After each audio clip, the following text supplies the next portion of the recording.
Hey guys, Patriot Picker here, and it is Monday, July the 6th, a day after an incredible holiday weekend, and we hope that you guys and your families had an awesome time and celebrated our nation's founding and showed your patriotism and enjoyed some good food, and I know my wife and I did. And that's where this video is going to begin. We had the privilege of hooking up with some friends of ours that we met through Instagram. This will be Uncle Bubba. Maybe some of you are connected with Uncle Bubba on Instagram. He goes by the initials DJ, and we were able to converse back and forth with them for a while. We did some business together on some of our decals on our Two of a Kind store, and they have a couple of daughters, Morgan and Kylie, and we were able to meet them. One of them is going in the Navy, and one of them is going to college for her first time, and so we're really excited for those girls, and it was a pleasure to meet the family. And while I was there, I asked Uncle Bubba, I asked DJ if he would like to do an interview and be on my channel, and he graciously accepted. And so this is going to be part one. The interview lasted for about a half an hour, and I didn't want to make a video too long, and so we're going to do it in two parts. This is going to be part one, and then we'll conclude with part two. And without further ado, let's jump in and see how that interview went. Hungry. Hey guys, Patriot Picker here. My name is Chris, and we have the privilege to interview a fairly new reseller, and we're going to let him tell you guys a little bit about himself. So, who are you, and where are you from, sir? Hello there, YouTube world. This is Uncle Bubba, also known as DJ, mainly on Instagram.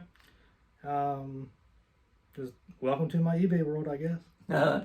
So, where are we making this video? We are right outside of Fredericksburg, Virginia, in a little town called King George. Okay, and if anybody's familiar with the state of Virginia, about how far are we crows flying to Washington, D.C.? I'd say we were about 30 minutes south of Washington, D.C., and probably about 40 minutes north of Richmond. Okay. So we're right dead smack, right in the middle of 95. Okay, and how far are we away from the Potomac River? 7 miles. 7 miles, Yes, and you sir. could be there. So a lot of history in this area.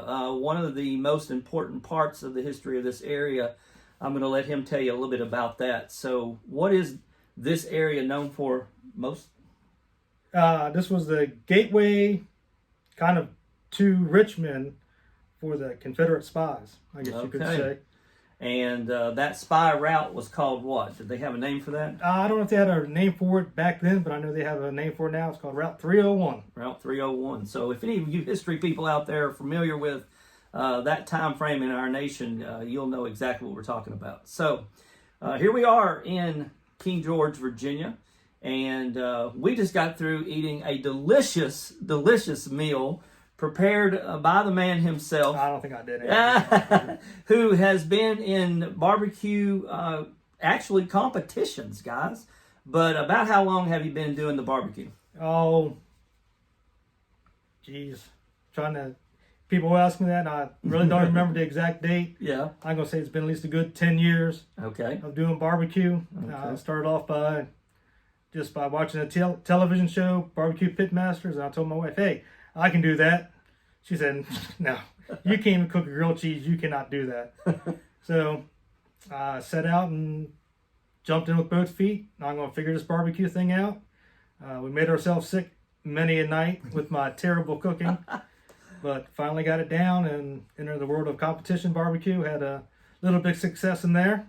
And now I kind of cook on the side for fun. And if somebody needs some catering done, I'm the guy. All right, all right. And guys, I've tasted it, and I can verify that it is A1 stuff. I mean, I don't know what the rating is on barbecuing as far as taste goes, but it definitely is worth competition. So with that said, though, we're going to kind of jump into the eBay world things here, and we're going to start off asking Uncle Bubba a question that a lot of new eBay folks get, and that is just simply, how long have you been doing it now?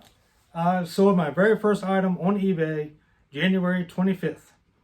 Okay, and so so good been 7 about months, 6-7 months, 6-7 yep. months now.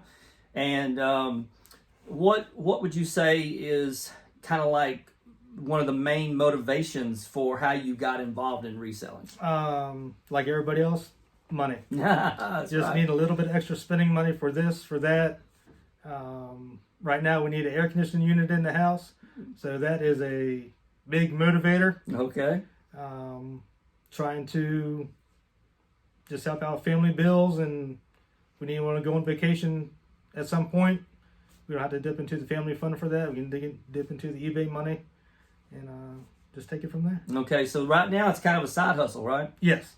All right, but as a lot of folks know, if it's a side hustle, then there must be something else going on, right? So what is going on? Without giving too much away, what do you actually do for a living, and how long have you been doing that? Right now, I've been working 15 years at a county government job. A supervisor of a roads crew.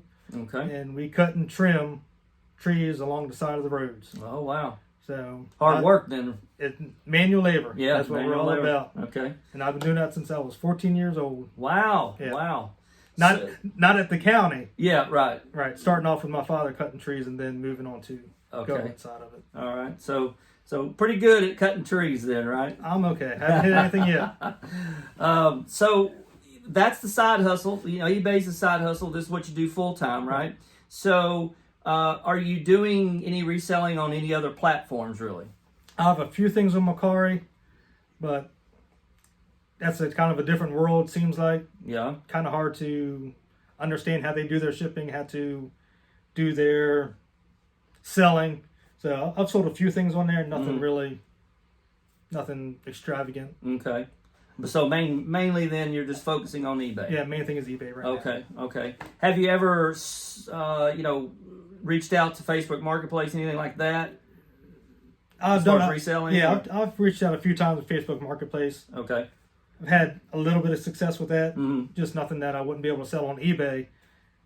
Just figured it would sell a little quicker being on Facebook Marketplace. Okay. It took about the same amount of time. I just have to worry about the shipping part. Yeah, for right. Marketplace. Okay, all right.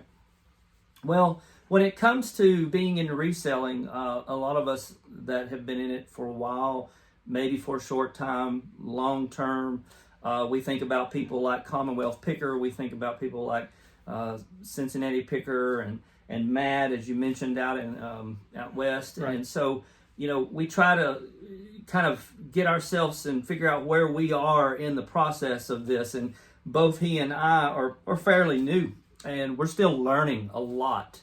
And there's not a day goes by where we're communicating with some of these other folks and trying to glean from them more and more information on how to be successful, even more, to take it maybe from a side hustle and maybe even turn this into something more one day, right? Right. So, Go ahead. I'll say those three guys you mentioned are really guys to really aspire to. Right, You right, know, yep. You're not going to jump in here and the first thing you're going to do is sell, 10 items a day. Yeah, you right, know. yep. If you are, you've picked something really, really good. Yeah, good point. And you're going to surprise yourself. Yeah, exactly. But, those guys have been selling for years and years and years. Yeah. And they know the system. They know what it takes. And it takes time. Yeah, exactly. It's just time. Yeah, and it's a good point you bring up because you can get discouraged real quick, right? Right. And then you before you know it, you've kind of thrown the towel in, right? Right. But we're not there. No. We are continuing to grow and continue to stay motivated because just today, how many sales have you had? I think since Friday, right now I'm sitting on 8. 8 sales That's already. Unbelievable. I've never sold 8 things between Friday and the Saturday. So, hey. I think he's good luck. He's making it happen, guys. I don't know about the luck thing, but hey, like I always say, if anything happens good, it's because of God. So thanks That's right. Thanks to God for that. Hey, we're going to jump in and tell you a little bit of a story right now, because everybody has a story, and this is just going to be a short blip from Uncle Bubba here. He's going to tell you about something that a lot of people need to hear as an encouragement. So I'm going to kind of prompt him here with the question, and he's going to share a little bit from his heart about some of his life. And that is, we talked a little and asked him how he got involved. You know, we want to know a little bit more deeper. So tell us the background of where this adventurism and desire to want to flip things come from. I believe it probably started when I was a kid. We would always have to take stuff to the local landfill to dump it. I'm sure everybody does that. But when we would go, I would go with my father, and we would leave with a truck full of trash, and we'd come back with a half a truck full of treasure. But most of the time, it was stuff that we needed for the house. Okay. You know, it would be, copper pipe. It would be a roll of electrical wire that somebody threw away. Mm-hmm. And it was always something that we needed for the house to fix the house up, or in case something broke, we didn't have to go out and buy it. Go to a landfill depot. Yeah. That's what we kind of called it.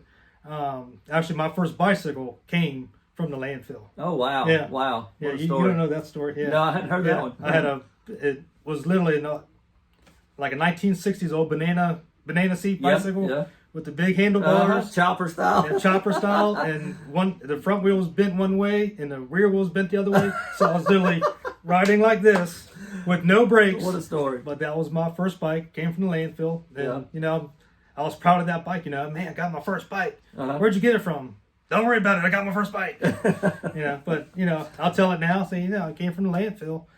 Start from humble beginnings, and always you got to remember where you came from. Yeah, exactly. So really, the adventure spirit Dad instilled in you, didn't Right, he? right.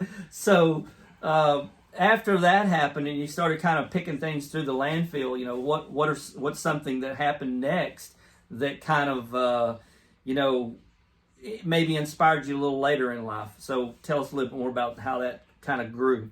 I think coming from the landfill part of it, I was picking stuff up out of there also. Yeah. But I was picking stuff that I thought was cool.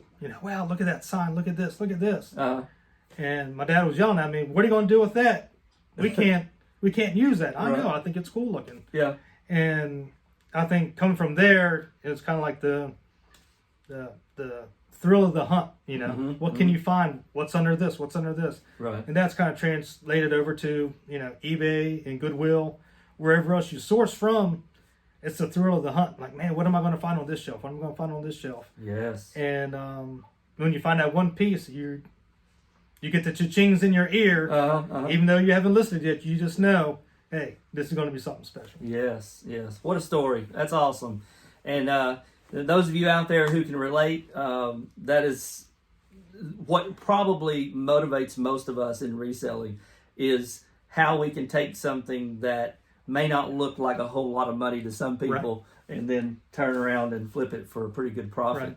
So speaking of flipping items, what's a really cool item that you've flipped maybe recent that you'd like to share about? Here recently, I would say it's probably, I haven't had a lot of real decent ones. I think probably my best one was the Commodore 64 computer. Oh, okay. I would say that was a good one. That was a great flip. Yeah. Good profit. I just went to a local estate sale, and the house was a 3-level house. Had an upstairs, the regular living quarters in the basement, and I was ready to leave. I already had a nice pile of stuff, and the people said, "Oh, did you go upstairs and see what was upstairs?" Mm-hmm. No, I didn't. I went up there, and there was a Commodore 64, 1985 version. It was one of the old original ones. Mm-hmm. And still in the box. Still in the box, yep. With all the paperwork, everything. Wow. And the external hard drive to go with it for $80. $80, golly. Yeah, I said I can't turn it down. I'm not even going to ask them to come down on the price. Yeah. Because I comped it out real quick on the phone and said, "Yeah, okay." You grabbed that up quick. This is coming home, and I was hugging it like a child coming out of a fire. You are not falling. And then you were able to turn around and flip that pretty quick, I flipped it just last week for $210. What? Plus shipping to Oklahoma. Awesome. What a story. Yeah. That's cool. And, it's stories like that, guys, that again, is the motivation behind what we do. All right, guys, that's going to conclude part 1 of our interview with Uncle Bubba. We're going to pick it back up, and the next video we upload will be part 2, and you don't want to miss that one. So we are closing in on 500 subscribers, and this is just a friendly reminder that we're still in the contest, and if you've been following the directions, you're still in the contest too. So please help us get to 500. We're really excited about mentioning the winners, and looking forward to making that video in the future. So this is Patriot Picker, and we're signing out. We'll catch you guys again when? That's right, on the flip side.